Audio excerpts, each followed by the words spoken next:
Christ, le seul, l'unique. Il était sans péché, il était propre. La mort n'avait aucune prise sur sa vie. Elle n'a pas pu le garder. Elle a été obligée de le laisser sortir. Et ça, c'était la fête des pains sans levain. Et le troisième jour, le dimanche matin, on célébrait la troisième fête en Israël. C'était la fête des prémices de l'Éternel. On apportait dans le temple les premiers fruits de la terre. On apportait une petite gerbe de blé d'orge. On l'apportait au sacrificateur. C'était les premiers fruits de la terre, qui représentent la résurrection. Le petit grain de blé qui avait été jeté dans la terre, qui avait pourri, qui était mort, et puis qui par la puissance de Dieu, la puissance de vie, était devenu un bel épi, était sorti de la terre. Et là, on récoltait les premiers fruits de la terre, les prémices. Et c'est marqué dans 1 Corinthiens chapitre 15 que Christ est ressuscité comme prémice. Et le dimanche matin, on apportait la gerbe dans le temple à Jérusalem. Et au moment où on apportait la gerbe des prémices de la terre au sacrificateur, à ce moment-là, le Christ ressuscitait dans le tombeau et revenait à la vie. Ces fêtes étaient une annonce prophétique. Je n'y attarde pas. Jésus mourrait à Pâques, serait mis au tombeau, fête des prémices, ressusciterait, fête des pains sans levain, fête des prémices, il ressusciterait. La quatrième fête Pentecôte, c'est la fête de la récolte, où on récolte le bon blé. On engrange là le bon blé.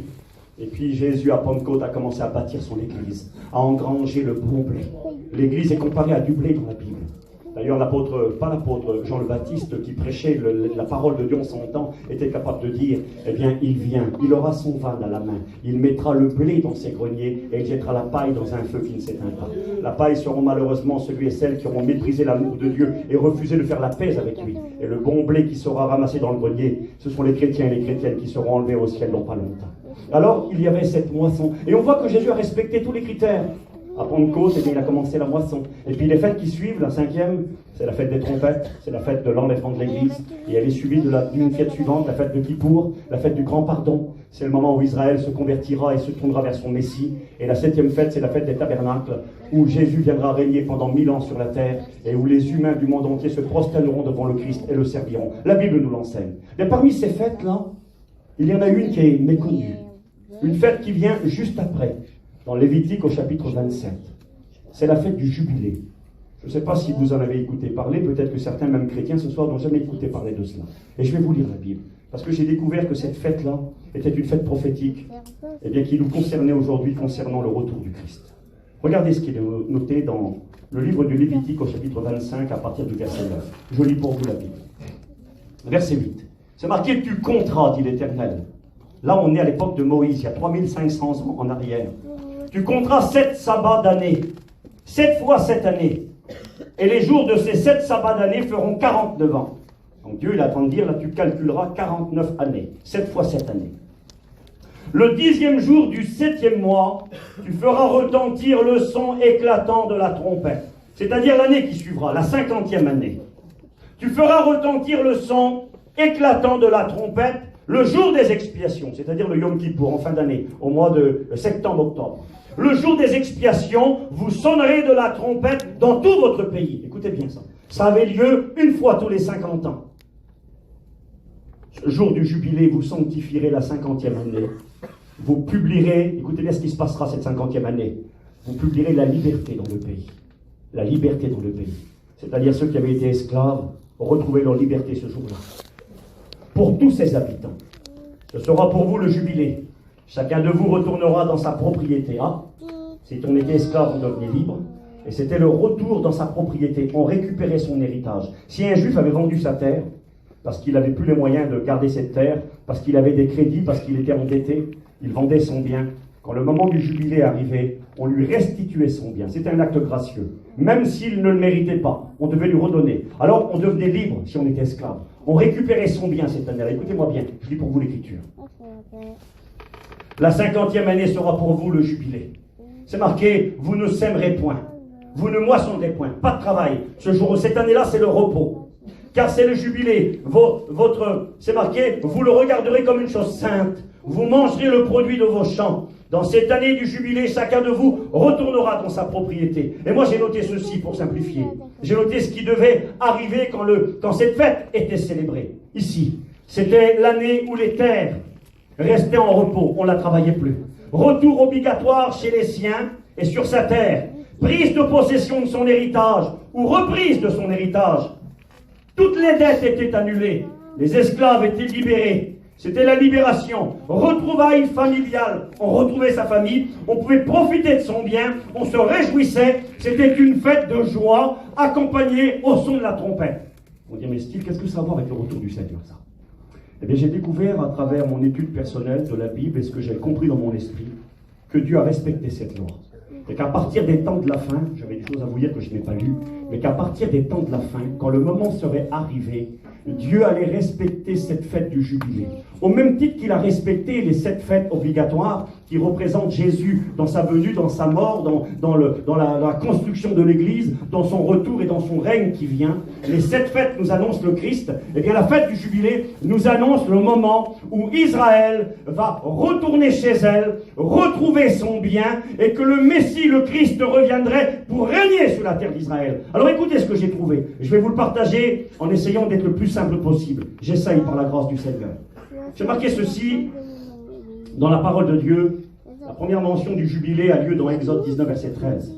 C'est le moment où Dieu lui-même est descendu sur la montagne du Sinaï pour donner ses commandements et pour venir vers son peuple. C'est la venue de Dieu sur terre qui s'est révélée à son peuple. Ça a été la première fois que les trompettes ont sonné et que c'était les trompettes du jubilé. Jour de joie, jour où on reçoit son héritage, jour où on reçoit les promesses de Dieu par la grâce de Dieu. La deuxième fois que le jubilé a eu lieu, c'est marqué dans la parole de Dieu, j'ai noté les versets, Josué 6, versets 4 à 13, c'est lorsque le peuple d'Israël est rentré dans la terre promise. Quand ils ont conquis Jéricho, il est écrit qu'ils ont joué de la trompette, et dans ma Bible à moi c'est marqué trompette retentissante, et le mot retentissante, j'ai regardé, c'est le mot jubilé. C'était un jour où Israël allait prendre possession de la terre promise, l'héritage que Dieu avait promis à Abraham, que Dieu avait promis à son peuple. Et bien quand ils en ont pris possession, c'était au moment du jubilé, on reçoit son héritage. J'avance avec vous.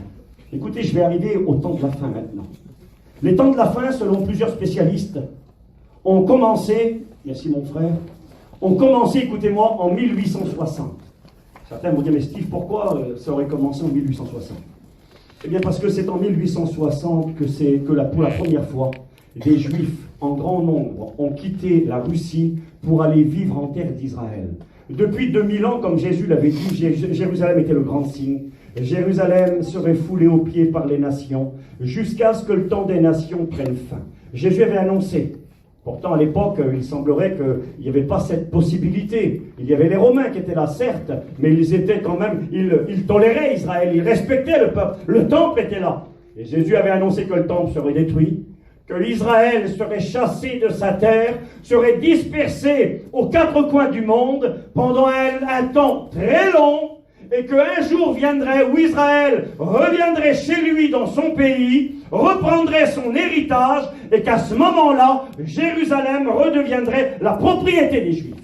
Les Romains ont détruit le temple, et ont détruit la ville, et ont chassé les Juifs à partir de l'an 70 après Jésus, c'est-à-dire 40 ans après que le Seigneur soit mort et ressuscité. En l'an 135, les Juifs ont essayé de se révolter contre les Romains, et ça a été une catastrophe. À ce moment-là, ça a été la dernière révolte. L'empereur de l'époque, qui s'appelait Adrien, a fait raser complètement, a fait passer la charrue à l'emplacement du temple. Il a détruit complètement la ville de Jérusalem, il l'a rasée, et il a reconstruit à la place une ville païenne qui s'appelait Aelia Capitolina, dédiée au dieu Jupiter Capitolin. Et donc, Jérusalem avait cessé d'exister. Le peuple d'Israël avait été dispersé aux 4 coins de la terre. Jésus l'avait dit, vous tomberez sous le tranchant de l'épée. Malheur aux femmes qui seront enceintes en ces jours-là. Vous serez envoyés comme esclaves. Il y a eu tellement d'esclaves juifs vendus au marché en Égypte là-bas que le cours du prix des esclaves avait chuté. Il y avait des millions, plusieurs centaines de milliers de juifs qui ont été vendus. Et pendant des milliers d'années, 1900 ans environ, Israël est devenu un pays ravagé et détruit.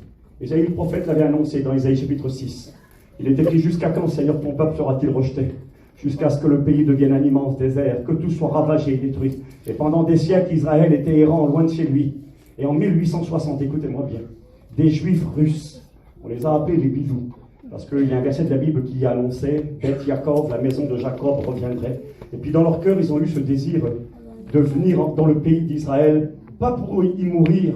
Il y a tout le temps eu des vieux juifs qui, du monde entier, sont revenus en Israël pour mourir sur la terre d'Israël. Mais les juifs ne venaient plus dans ce pays pour y vivre. Le pays était devenu invivable. Au nord, c'était des marécages autour du lac de Tibériade, du lac Oulé qui était au-dessus. Et au sud, le désert avait tout détruit. Il n'y avait plus rien. Même la ville de Jérusalem était quasiment détruite. Mais Jésus avait dit qu'un jour viendrait où Jérusalem redeviendrait la capitale d'Israël, la propriété d'Israël. Et puis là, j'ai découvert ça, moi. Je vais venir dans ma réflexion. En 1860, les premiers juifs reviennent par vagues, au prix de leur vie. Ils viennent là pour redonner vie au pays d'Israël. Au nord, ils meurent de la malaria, ils sont piqués par des moustiques et ils meurent. Au sud, le désert, la vie est très compliquée. Et en plus de cela, il y a la puissance turque ottomane musulmane qui régit le pays. C'est très très dur de vivre dans ce pays. Mais ces juifs, le moment est venu pour eux de revenir et de redonner vie au pays d'Israël. Et puis écoutez ce que j'ai trouvé. En 1867. 1867. Ça a été les premiers pas. Ils sont revenus en 1860. En 1867, les sultans, j'ai marqué leur nom, Mahmoud II et Abdul Mejid, autorisent les étrangers et même les juifs à acheter des terres en Israël. Ça a été la première fois depuis 1800 ans. Les juifs revenaient là, chez eux, et puis ils avaient le droit d'acheter, à prix d'or, d'acheter des terres. Écoutez-moi, fallait-il avoir l'argent pour acheter les terres? On est en 1867. J'ai découvert, moi, que les années jubilaires en Israël, elles ont lieu tous les 50 ans, en les années 1917, 1967, 1817, 1717, 1517. J'ai découvert, moi, que le retour à la Bible, lorsque Martin Luther en Allemagne là-bas a pris conscience, c'était un curé dans l'église catholique engagé, quand il a compris en lisant la Bible les fausses doctrines, quand il a compris que le salut était obtenu par la foi en Jésus qui meurt sur la croix de Golgotha, il a écrit 95 thèses. On était au mois de décembre de l'année 1517 et ça a été pour le monde entier la prise de possession de l'héritage de la Bible. Il a compris que la Bible était la vérité. Il a compris que Jésus seul était le sauveur de tous les hommes. Et ça a été une année déterminante pour le monde entier. 1517. Et je vais vous le montrer. Tous les années qui finissent par 17 et 67 sont des années de jubilé, où Dieu intervient et où Dieu restaure, où Dieu rétablit son peuple et où Dieu prépare la venue du Messie, la venue du Christ. Et je vais faire vite. En 1867, c'était une révolution. Israël qui déjà maintenant depuis 350 ans vivait sous l'autorité des Ottomans, des Turcs musulmans qui les oppressaient. Et là c'était une révolution. En 1867, ils sont autorisés à acheter des terres en Israël. D'accord? Écoutez-moi. Et ces terres, pour les acheter, il faut des sous. Et les Juifs qui quittaient la Russie, souvent ils quittaient le pays à cause des persécutions, à cause des pogroms. Il fallait fuir, ils partaient sans rien. Ils n'avaient aucun moyen. Et puis écoutez bien, la même année, 1867, je vous ai dit que beaucoup de théologiens estiment que les temps de la fin ont commencé en 1860, quand les premiers Juifs sont revenus pour vivre dans le pays et redonner vie au pays d'Israël. 1867, le droit d'acheter. Comment trouver des sous? Voilà ce que j'ai découvert, moi, en étudiant. J'ai découvert qu'en 1867, la même année, en Autriche et en Allemagne, l'Empire reconnaît aux Juifs l'égalité avec les autres citoyens. Changement d'État, progrès pour eux. Dans ce même temps émerge une famille. En Allemagne, voici que l'empereur autrichien et allemand décide de donner le droit aux Juifs d'être des citoyens comme les autres, de travailler comme les autres. Il leur donne une pleine liberté. Et dans ce moment précisément, il y a une famille juive, une petite famille juive, qui va se démarquer de tous les autres. C'était une famille c'est curieux parce qu'ils ont des noms dans nous, cette famille-là. Sérieux? C'était une famille, le fondateur de cette famille, j'ai noté son nom, il s'appelait Amrel, et son nom de famille c'était Mayer et Bauer. Curieux ça, hein? Famille Bauer et famille Mayer. C'était son nom de famille. Et ces familles, vous savez comment ils sont plus connus? Parce qu'on ne les connaît pas sous leur vrai nom. Leur vrai nom de famille c'est ça. C'était Amrel, Mayer, Bauer. Eh bien ce monsieur a pris un nom allemand. Il s'est fait appeler monsieur Rothschild. Rothschild. Les Rothschild, leur vrai nom de famille c'est Mayer et Bauer. Ils ont changé de nom parce qu'ils vivaient dans une petite maison à l'époque, et cette maison s'appelait Zum Rothschild, ça veut dire chez l'écu rouge. Une petite maison, une petite auberge qui s'appelait l'écu rouge, et ils ont pris ce nom-là, ils ont changé de nom, et cette petite famille s'est lancée dans le commerce, dans le business, ils sont devenus banquiers, et puis cet homme, il a eu 10 enfants, il a eu 5 garçons, et il a placé ces 5 garçons comme banquiers dans 5 grandes villes. Il en a mis un à Londres, il en a mis un à Naples, en Italie, il en a mis un là-bas à Vienne en Autriche, il en a mis un en Allemagne et il en a placé un autre en France, à Paris. Et puis ils sont devenus les hommes les plus riches du monde.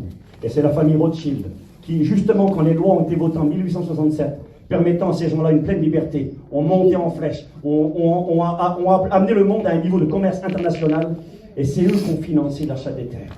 Dieu avait tout dirigé. Les musulmans ont donné l'autorisation à des juifs d'acheter, ils n'ont pas de sous.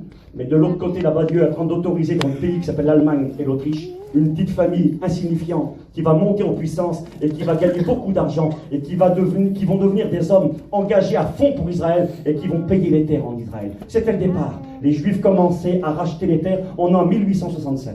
Regardez, j'ai découvert ceci. C'était les premiers pas. 50 ans plus tard, 1917. Fin de l'Empire ottoman. L'Empire turc qui dominait Israël avec son autorité musulmane va s'écrouler en 1917. J'ai marqué fin de l'Empire ottoman musulman après 400 ans de domination musulmane. 400 ans. Ça faisait 8 jubilés. C'est toujours pareil. Et c'est le moment. Le jubilé, c'est un jour de joie. Un jour où on reprend son héritage. Un jour où Dieu intervient. Un jour où par la grâce de Dieu, les dettes sont effacées et Dieu intervient. Et je vois là, moi, 1917, fin de l'Empire ottoman. Qu'est-ce qui se passe? Regardez. Au même moment, révolution en Russie, en février et en octobre. On appelle ça, c'est les grandes révolutions. Staline et Lénine, j'ai découvert ça. La révolution des bolcheviks. Fin officielle, les lois ont été votées. Fin officielle des persécutions contre les juifs, sauf contre les juifs qui croient en Dieu et qui croient dans la Torah. Et tous les juifs qui, à ce moment-là, croyaient dans la parole de Dieu, ont été chassés de la Russie. Obligés de quitter la Russie. C'est là qu'il y avait le plus de juifs. Mais pour aller où? Pas d'autre moyen que Israël. Il fallait que les Juifs, là, en 1917, quittent la Russie pour aller en Israël. Et c'est à ce moment précisément que l'empire, la puissance musulmane ottomane s'écroule.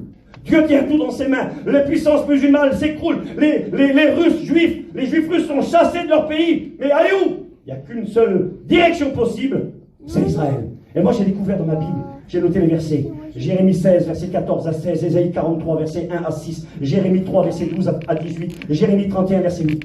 Dieu dit, je ramènerai mon peuple du pays du Nord, le pays de l'extrême Nord. Ah bon? Regardez, juste un verset sur les deux là. La précision de la Bible. Jérémie chapitre 16, il dit ça. Regardez, verset 14, je lis la Bible. C'est pourquoi voici les jours viennent, dit l'Éternel, il y a 2700 ans en arrière. On ne dira plus l'Éternel est vivant, lui qui a fait monter du pays d'Égypte les enfants d'Israël, mais on dira l'Éternel est vivant, lui qui a fait monter les enfants d'Israël du pays du Nord. Les enfants d'Israël devaient quitter le pays du Nord. Et la Bible précise ceci.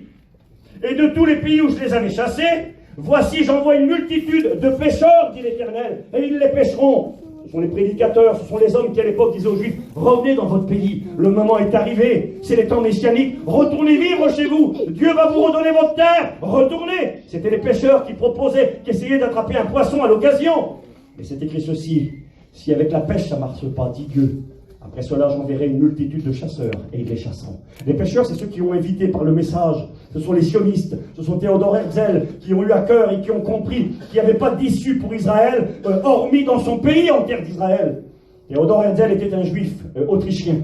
Il est venu en France en 1890, et quand il est venu en France, il y avait un soldat français qui avait été dégradé, qui avait perdu sa fonction. C'était un juif. Il s'appelait Dreyfus. Et en plus, c'était un innocent. Il avait été condamné à faux. Et quand Dreyfus a été accusé, c'était un soldat français, quand il a été accusé et qu'il a été dégradé, Théodore Herzl, qui était un écrivain, un journaliste et autrichien, eh bien, c'était un juif et il a vu ça. Un soldat dégradé.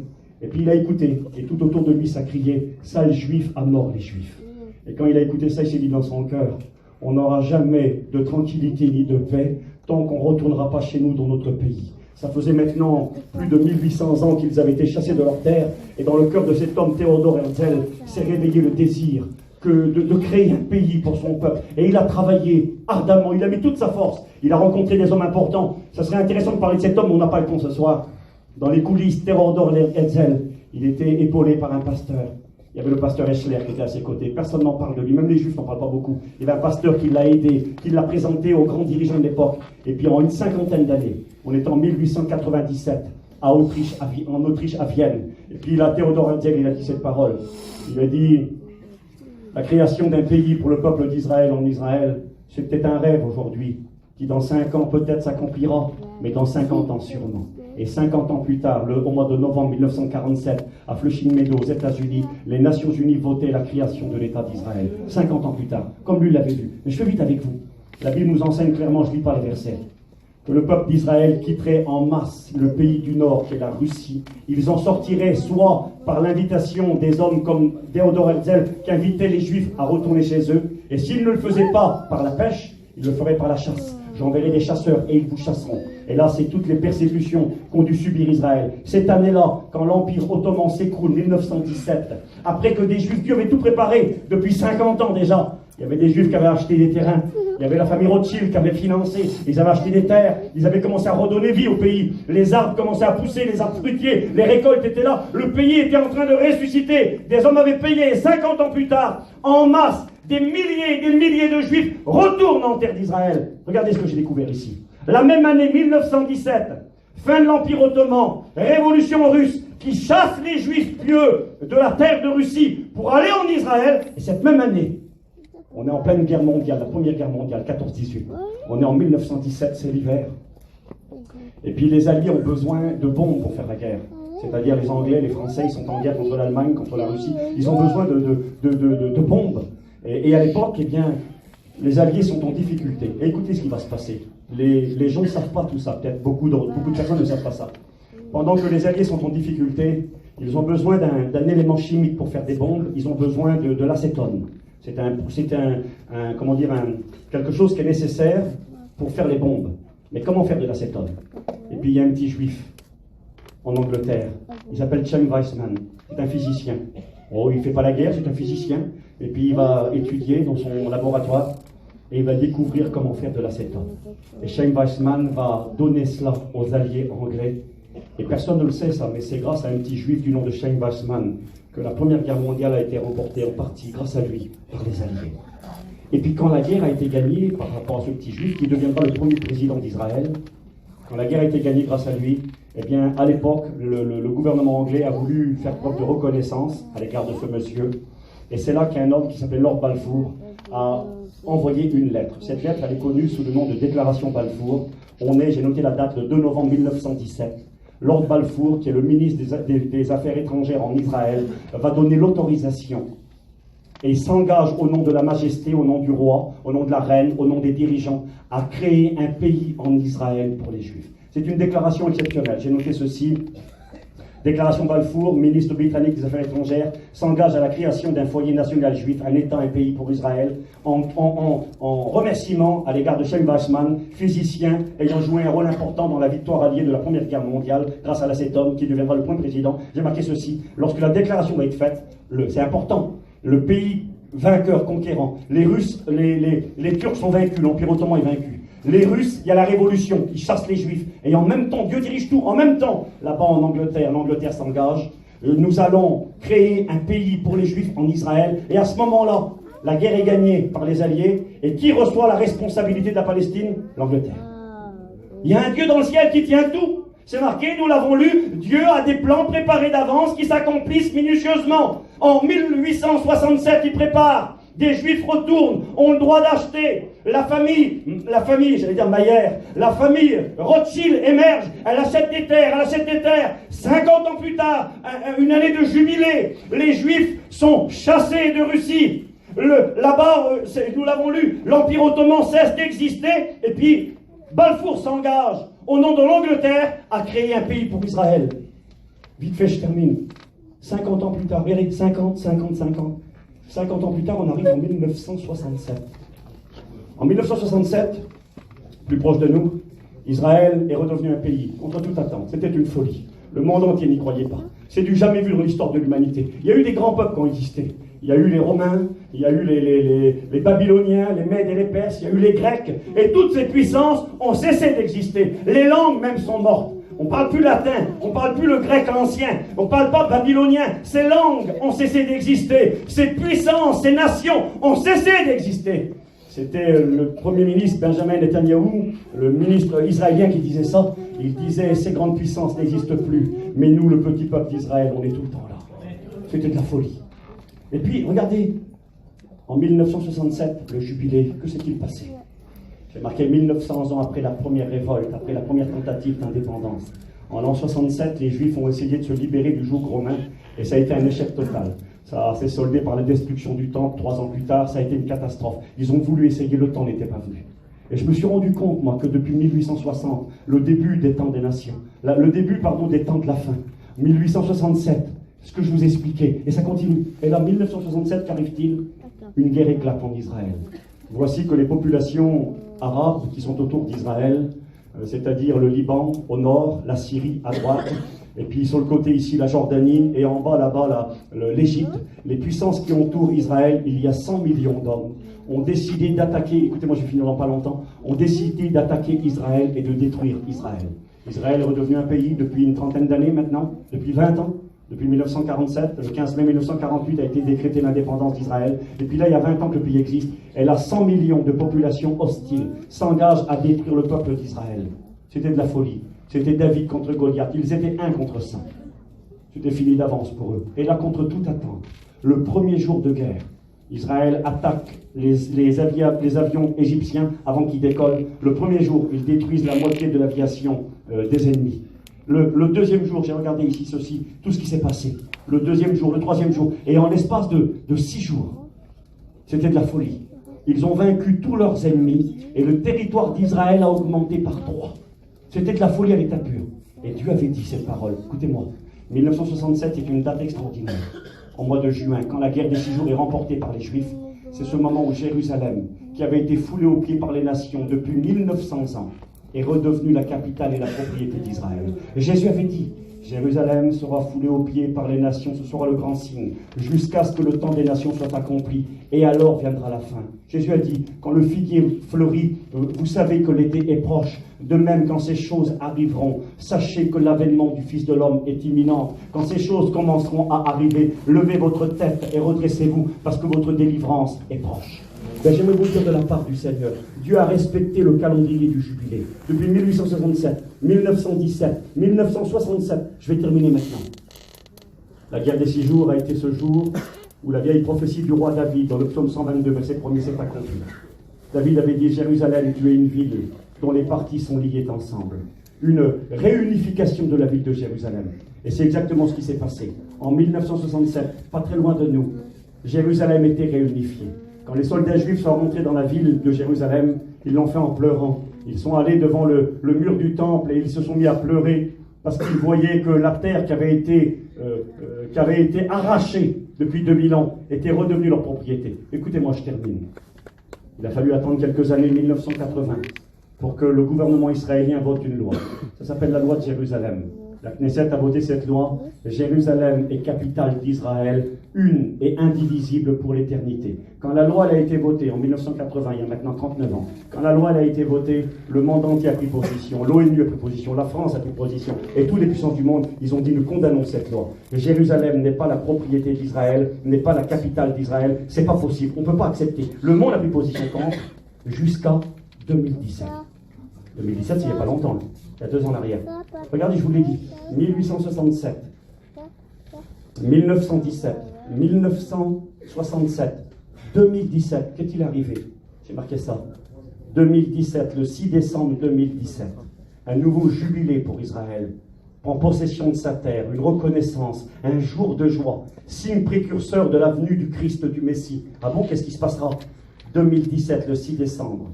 Le gouvernement américain, avec son président Trump, reconnaît officiellement Jérusalem, capitale d'Israël, et s'engage à amener son ambassade dans la ville de Jérusalem. Ça paraissait rien du tout. Je me souviens à l'époque, quand c'est arrivé, j'étais ici à Paris, j'étais venu faire une réunion à l'Épée Gargan, et puis ce qui a éclipsé un petit peu cet événement, ça a été la mort de Johnny Hallyday en même temps. Johnny Hallyday mourait, les gens ne parlaient pas beaucoup en France, mais dans le monde entier, on ne parlait pas de Johnny. On parlait de ce que Trump venait de faire. Il venait de reconnaître officiellement Jérusalem, propriété capitale d'Israël. Et quelques mois plus tard, le 15 mai 2018, officiellement l'ambassade américaine était déplacée. Ça provoquait un bouleversement au niveau mondial. Écoutez ce que j'aimerais vous dire. J'ai compris quand j'ai découvert ça, dans mon cœur tout seul. J'ai pas pris ça dans un livre. Je regardais, mais je dis Seigneur, comment ça colle toutes les dates là. 1917, 1867, 50 ans, 50 ans, 50 ans. Et là, en 2017, la dernière décision de Trump, Qu'est-ce qu'elle a fait, Jérusalem? Je termine tout de suite. Je ne vous ai pas lu tout ce que j'aurais aimé vous lire. Je m'excuse pour ceux pour qui peut-être c'est un peu compliqué, mais je voulais vous partager ce que j'avais sur mon cœur. Ce message-là, je l'ai fait il y a quelques jours, et puis j'avais commencé à en parler une fois, mais j'ai vraiment étudié, et je l'ai fini dans l'auto tout à l'heure en venant pendant que ma femme conduisait. Et j'ai trouvé ces versets, là, les Zacharie 12. C'est marqué comme ça, oracle, parole de l'Éternel sur Israël. Ainsi parle l'Éternel, qui a étendu les cieux et fondé la terre, qui a formé l'esprit de l'homme. Voici, dit le Seigneur, je ferai de Jérusalem une coupe d'étourdissement pour tous les peuples alentours. C'est-à-dire tous les pays qui entourent Israël, toutes les puissances musulmanes, arabes autour d'Israël, eh bien, sont en révolte depuis la décision de Trump. Ils sont en effervescence, à bout. Pour eux, c'est une malédiction que la décision de Trump. Il y a même le gouvernement iranien qui paye, il s'est engagé à verser je ne sais combien de millions de dollars à quiconque détruira l'ambassade à Jérusalem. Il y a un engagement, une haine, une colère. Et Dieu dit, voici, je ferai de Jérusalem une coupe d'étourdissement pour tous les peuples d'alentour. Et aussi Juda, dans le siège de Jérusalem. Parce que le fait que Jérusalem va gêner le monde, ça va aboutir à une guerre contre Israël. C'est marqué, en ce jour-là, je ferai de Jérusalem une pierre pesante pour tous les peuples. Tous ceux qui la soulèveront seront meurtris et toutes les nations de la terre s'assembleront contre Jérusalem. Et aujourd'hui, on est arrivé à cette prophétie-là. On est arrivé à cette prophétie. Le temps où Israël a été dispersé s'est accompli, Jésus l'avait dit. Le temps où Jérusalem allait redevenir la propriété, la capitale d'Israël, a eu lieu une année de jubilé, comme Dieu l'avait annoncé dans son programme divin. Dieu n'est pas pris au dépourvu. Toutes les années ont été respectées. Jérusalem en 67 redevient la capitale d'Israël, n'est plus foulée aux pieds par les nations. Elle est une et indivisible, comme Jésus l'avait annoncé. David avait dit que la ville serait réunifiée. Elle l'a été. C'était impensable. Quasiment 3000 ans plus tard. Impensable. Et puis, la Bible déclare qu'à la fin, Jérusalem deviendrait une pierre pesante, gênante pour le monde entier. Un objet de conflit. Et les nations se préparent à lui faire la guerre. Et aujourd'hui, si vous voyez ce qui se prépare dans le monde musulman, si vous voyez ce qui se passe en Iran, on est en train de préparer, on veut faire la bombe atomique, nos dirigeants sont en train de lutter pour éviter cela. On prépare la bombe atomique et la décision de Trump a accéléré le processus. Moi, quand je vois, vous savez quand c'est que ça va arriver ça? Cette guerre qui va avoir lieu très prochainement contre Israël, ça va avoir lieu à Armageddon, à la fin de la colère de Dieu. Et quand cette guerre aura lieu, l'Église sera déjà au ciel depuis quasiment 7 ans. On est arrivé là. On est arrivé à Zacharie 12. Jérusalem, pierre pesante pour toutes les nations. À cause de la décision de Trump prise au mois de décembre 2017, Dieu a respecté son calendrier. Tous les 50 ans aux lois du jubilé, tout doucement, il a préparé, il a fait revenir des Juifs, il a permis que des hommes émergent avec de l'argent, il a fait acheter des terres. Et quelques années plus tard, eh bien, l'Angleterre s'est engagée à créer un pays pour Israël. Les Russes ont chassé les Juifs. Mais tout ça, c'était marqué dans ma Bible. Tout était marqué, et tout s'accomplit au littéral, et puis après c'est marqué que Jérusalem n'est plus foulée aux pieds par les nations, Jésus l'a dit, elle redevient la capitale et la propriété d'Israël, ce sera le signe de Dieu, c'est pas le hasard, c'est pas les nations qui ont décidé, c'est le Dieu créateur qui a permis que 100 millions de populations arabes qui entouraient Israël, avec des armes de guerre, armées par les armées russes, auraient été capables de tout détruire. Mais il y avait un Dieu dans le ciel qui veillait sur son peuple. Écoutez ce qui a été dit dans les coulisses. Je termine tout de suite. Dans les coulisses, ça a été dit ça. J'ai vu une vidéo qui n'est pas chrétienne, où sont interrogés des soldats, ont été interrogés des soldats arabes musulmans. Quand je dis arabe, c'est pas péjoratif, c'est pas une insulte, c'est un peuple, les arabes, c'est tout. C'est les descendants d'Ismaël. Et puis, ceux qui haïssaient Israël, qui voulaient détruire, il s'est passé des événements dans les coulisses. Il y a eu un moment donné, il y a eu une guerre entre Israël et les populations arabes. Et puis, il y a eu un moment donné où Israël allait être envahi. Écoutez-moi, je vais terminer tout de suite, promis. Il y avait environ 100 chars syriens qui descendaient les plateaux du Golan, là-bas au nord d'Israël, près du lac de Galilée. 100 chars syriens qui rentraient dans le pays d'Israël et qui allaient prendre le pays d'assaut. Et à ce moment-là, il y avait au nord d'Israël 1 ou 2 chars israéliens. C'est tout. Il y avait 1 ou 2 chars. Et là, il y a 100 chars syriens qui arrivent et qui vont ravager le pays. Et puis là, les soldats israéliens se disent, c'est fini pour nous, on est morts. On ne va pas pouvoir défendre notre pays. Ils vont rentrer, ils vont tout ravager. Et à un moment donné, ils ne comprennent rien du tout. Les 100 chars qui sont là et qui vont prendre d'assaut le pays freinent, arrêtent. Écoutez-moi 2 secondes. Ils arrêtent, ils font demi-tour et ils repartent. Les soldats israéliens ne comprennent rien. Ils disent, on est 2, ils sont 100, ils vont nous massacrer. Mais pourquoi? Plus de 100, ils étaient pleins. Mais comment ça se fait qu'ils ont fait demi-tour? Ils ne comprennent pas. Puis quelque temps s'écoule, et puis les Juifs gagnent la guerre, et ils font prisonnier le chef de l'escadrille de chars qui était descendu du Golan. Et quand ils ont, comme prisonnier, le chef, ils l'interrogent. Ils lui disent, mais on voudrait vous poser une question. Et quelque temps en arrière, vous étiez là, vous étiez rentré dans le pays. On n'était pas en mesure de se défendre. Le pays était gagné, c'était pour vous, on avait perdu la guerre. Pourquoi est-ce que vous n'êtes pas allé plus loin? Vous savez ce qu'il a répondu, le chef musulman de la brigade qui avait attaqué Israël à ce moment-là avec ses chars? Il a répondu, nous n'avons pas pu aller plus loin parce que quelque chose nous en a empêché. Et le soldat juif a dit, bah, dites-moi, qu'est-ce qui vous a empêché? Écoutez ce qu'a répondu le soldat syrien. Il a dit, on ne pouvait pas aller plus loin parce qu'on a vu une main apparaître derrière les montagnes. Et on a vu des anges qui recouvraient toutes les montagnes. Et cette main nous faisait signe d'arrêter. Il a fallu qu'on fasse demi-tour. Il y a un Dieu dans le ciel qui tient tout dans ses mains. Il y a un Dieu dans le ciel qui n'est pas pris au dépourvu, qui nous a tout annoncé d'avance. Il nous avait annoncé cette fête du jubilé, cette fête de la restauration, cette fête de la joie, cette fête qui annoncerait la venue du Messie. Et je me suis rendu compte que tout s'est accompli tous les 50 ans. Que 2017, la décision de Trump, suivie maintenant du Brésil, suivie de d'autres puissances, eh bien, a provoqué un désordre et une haine accrue contre Jérusalem et Israël qui bientôt aboutira à Armageddon. Eh bien, ces choses vont arriver dans un avenir très proche. Et si elles vont arriver, ça veut dire que nous, l'Église, nous n'en avons plus pour très longtemps. Et je termine, regardez ce que j'ai noté ici, je finis, c'est la fin de la page. J'ai découvert, après ma découverte personnelle, mon raisonnement et la lecture de la Bible, j'ai recherché pour voir si d'autres personnes avaient compris ce que j'ai compris. J'ai découvert qu'un monsieur, écoutez bien, je termine tout de suite, promis, il y a 700 ans en arrière, il n'y a pas longtemps, remarquez, ou 800 ans, il avait déjà compris ça. C'était un homme qui lisait la Bible, un rabbin. Il s'appelait Judas ben Samuel, Judas fils de Samuel.